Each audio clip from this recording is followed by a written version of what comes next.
당신의 기도 제목은 무엇인가요? 취업, 승진, 학업, 교육관계, 연애상담, 건강이 대부분의 기도 제목이겠죠? 그런데 하나님께서 기도를 왜 우리에게 주셨을까요? 당신은 소원을 하나님께 요구하는 것을 기도라고 오해하고 있지는 않나요?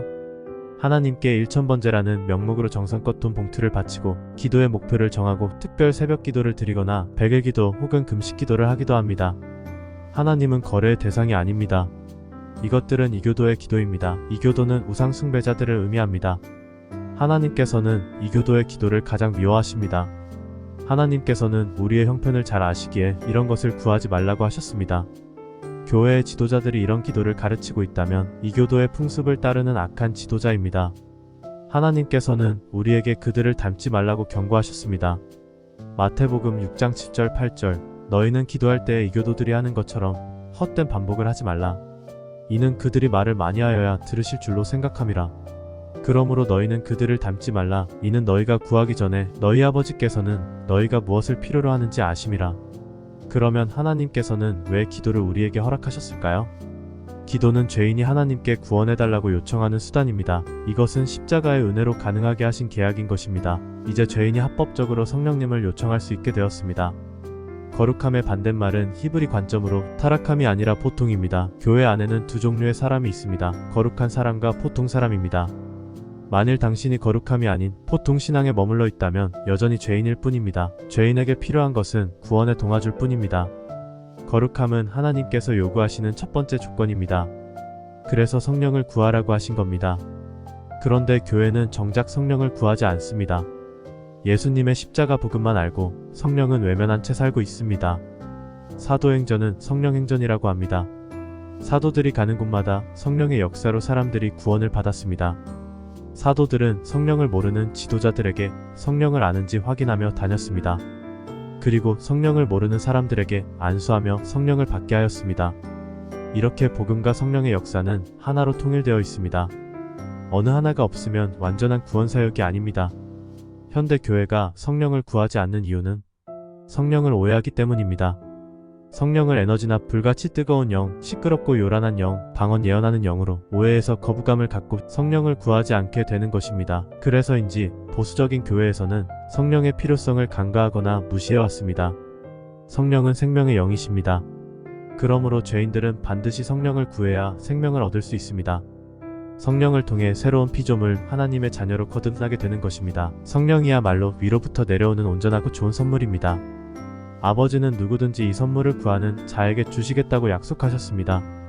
우리에게 사도 바울의 안수가 없어도 누구나 구하는 자에게 성령을 받을 수 있게 해주셨습니다. 누가복음 11장 13절 너희가 악하다 할지라도 너희 자녀에게 좋은 선물을 줄 알거든. 하물며 하늘에 계신 너희 아버지께서 구하는 자에게 성령을 주시지 않겠느냐? 야고보서 1장 17절 모든 좋은 선물과 모든 온전한 선물이 위로부터 내려오나니 그분께는 변화도 없고 회전하는 그림자도 없느니라. 또한 기도는 은밀하게 골방에서 하십시오. 기도의 내용도 하나님의 뜻대로 해야 하지만 기도의 방법도 하나님의 뜻대로 해야 합니다. 우리가 예수님처럼 회중 앞에서 기도할 필요는 없습니다. 예수님은 말씀의 예언과 능력을 스스로 증명하셔야 했기 때문에 회중들 앞에서 기도하기도 하셨습니다. 자칫 우리의 대중기도는 하나님이 아닌 사람을 의식하는 외식과 위선의 위험이 있습니다. 기도를 잘하는 사람, 오래오래 기도하는 사람, 큰 소리로 울며 부르짖는 사람, 방언으로 기도하는 사람 등은 사람이 보기에 거룩해 보입니다. 사람에게서 거룩하다고 칭찬을 받기에 상을 이미 받은 셈입니다. 마태복음 6장 5절 또 내가 기도할 때에 위선자들같이 되지 말라. 그들은 사람들에게 보이려고 회당 안에서와 길모퉁이에 서서 기도하기를 좋아하느니라. 진실로 내가 너희에게 말하노니 그들은 그들의 상을 받은 것이니라. 또 우리가 생수, 커피, 초콜릿이나 사탕 등 다른 간식을 먹을 때는 기도를 안 하고 팝상 앞에서만 기도하는 것은 일관성이 없습니다. 이런 기도의 전통은 누가 만들었을까요? 거룩하신 하나님께로부터 온 관습인 걸까요? 우리는 맹목적으로 진리라고 받아들였던 사람의 습관과 전통, 관습을 이제는 말씀의 원리에 맞춰 필터링해야 합니다. 그것이 행여나 하나님과의 소통을 가리는 불법 행위일 수 있습니다. 함께 우리가 모여서 기도를 정해서 하는 것은 사람이 보기에는 아름다워 보입니다. 그러나 하나님의 기도의 원칙은 은밀함입니다. 은밀하게 구원의 요청과 감사를 드리는 것입니다. 골방에서 기도하라는 것은 아무도 모르게 하라는 것입니다. 마음의 기도도 이에 해당되겠죠? 이제는 사람의 예대로 만든 일반적인 기도 형식의 얽매임에서 해방되시길 바랍니다. 마태복음 6장 6절. 그러나 너는 기도할 때 너의 골방에 들어가 방문을 닫고 은밀히 계신 내 아버지께 기도하라. 그러면 은밀히 보시는 내 아버지께서 너에게 드러나게 갚아주시리라. 죄인의 기도는 구원에만 제한되어 있습니다. 그러나 성령을 받아 거룩하게 변화된 하나님의 자녀가 되면 기도가 어떻게 달라지게 될까요? 내가 성령과 하나가 되어 아버지께 언제든지 나갈 수 있습니다. 에베소서 2장 18절. 우리는 그를 통하여 우리 둘이 한 성령으로 아버지께 나아감이라. 그러므로 이제부터 너희는 더 이상 나그네도 타국인이 아니요 오히려 성도들과 같은 시민이며 하나님의 가족이니라. 하나님은 자녀에게만 무엇이든지 구하도록 허락하셨습니다. 이것이 주와 동행하는 자녀들의 권리입니다. 아들에게 대화 시간을 정해주는 아빠는 없습니다. 세상의 이치도 똑같죠. 친밀한 부자는 오직 자유로운 대화만이 오갈 뿐입니다. 장황한 미사 여구도 필요치 않습니다. 쉬지 않고 24시간 기도가 가능합니다. 지극히 개인적인 교류가 되기에 기도 내용에 제한도 없습니다. 어떤 경우는 굳이 기도하지 않아도 아버지께서 알아서 채워주십니다. 자녀들의 기도는 성령께서 도우십니다. 자녀들에게 성령께서 기도할 제목을 가르쳐 주십니다. 설사 그들이 무엇을 위해 기도할지 모를 때에도 말할 수 없는 탄식으로 기도를 도와주십니다. 아버지께서 받으시는 기도, 하늘로 상달되는 기도가 가능합니다. 거듭난 자녀들이 두세 명이 모이면 교회가 됩니다. 아버지께서는 이 교회 예배와 기도들을 기쁘게 받으십니다. 당신이 무엇이든지 구할 수 있는 기도를 하려면 필수 조건이 충족되어야 합니다.